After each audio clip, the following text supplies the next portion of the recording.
Stelios Kouloglou, bonjour, vous êtes écrivain et réalisateur, un réalisateur qui n'a pas peur de la provocation, provocation intellectuelle, je rassure tout le monde.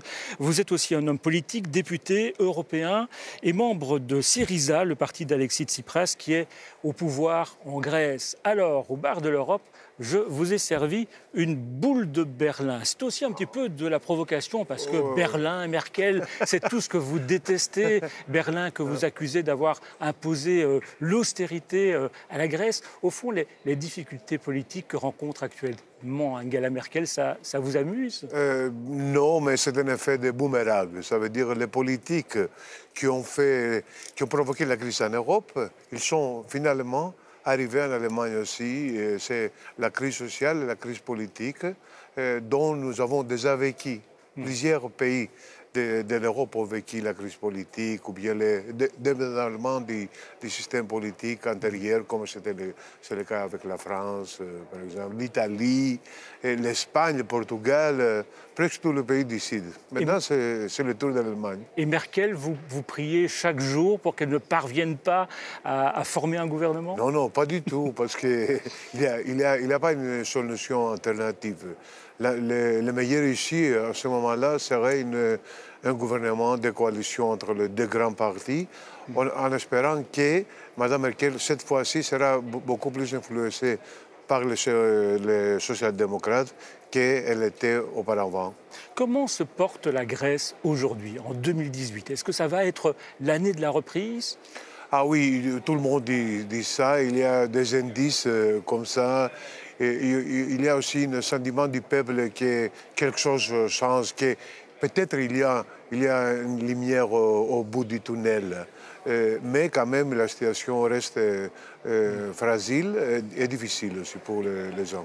Et les médecins grecs tirent le signal d'alarme. Ils disent qu'il n'y a jamais eu autant de dépression depuis le début de la crise. 35% de suicides en plus. Ça, c'est quand même assez inquiétant. Oui, c'était le cas plutôt pendant les premières années. On a eu une augmentation très dangereuse de suicide parce que les Grecs ne suicident pas du tout. Ce sont des gens qui font de la blague, qui s'expriment qui maintiennent des relations sociales, les tavernes et tout ça, les vins.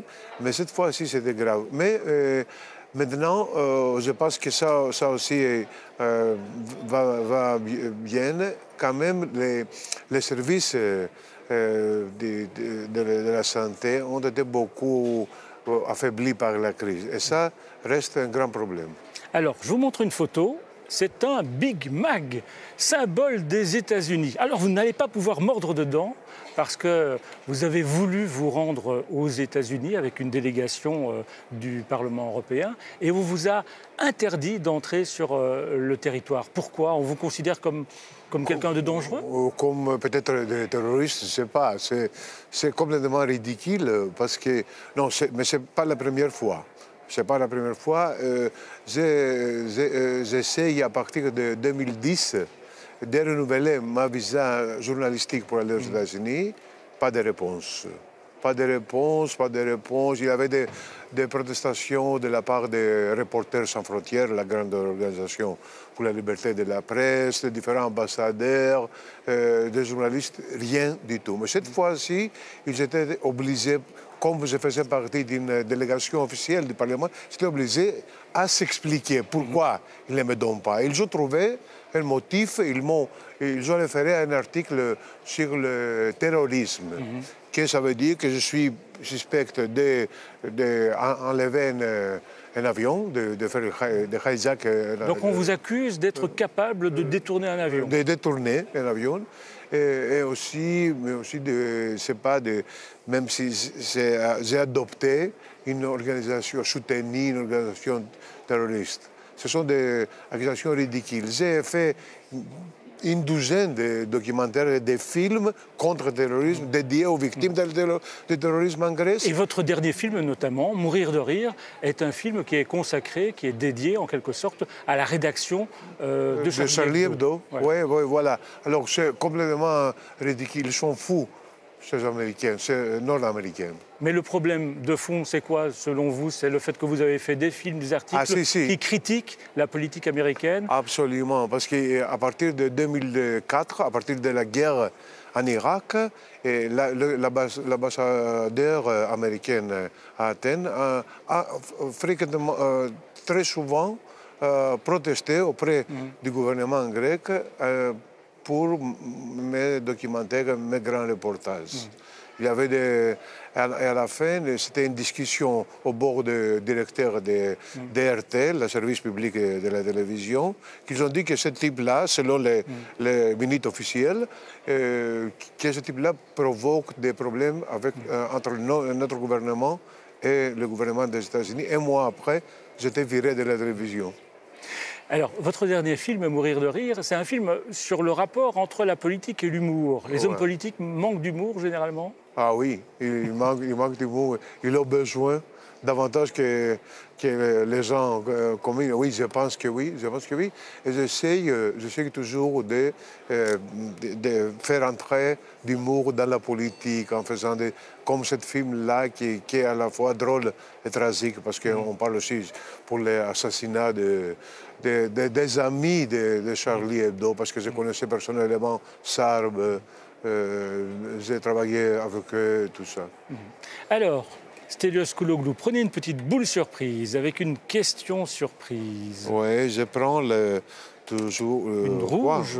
Pourquoi ça correspond plus à votre couleur politique, on vous reconnaît bien là. Accepterez-vous un dîner avec Trump? Alors, Donald Trump, est-ce que vous mangeriez avec lui? Vous pourriez partager un Big Mac, hein, il paraît qu'il adore. Pas de Big Mac, mais j'aimerais bien que je lui pose quelques questions. J'aimerais bien, en tant que journaliste, oui. En tant que politicien, pas beaucoup. Quelle est la première question que vous lui poseriez? Est-ce que savez-vous qu'est-ce que vous faites ou non? Vous avez un plan pour les États-Unis, pour le monde ou non? Est-ce que vous avez des idées d'attaquer avec des missiles nucléaires la Corée du Nord, tout ça? Pourquoi avez-vous déclaré Jérusalem, la capitale d'Israël, tandis que ça a provoqué une révolte dans tout le monde arabe? J'ai plusieurs questions. On se réjouirait en tout cas de voir cet entretien. Stelios Kouloglou, merci d'être venu au Bar de l'Europe. Et pour le moment, on va partager cette boule de Berlin. Ah oui, pourquoi pas, Avec plaisir.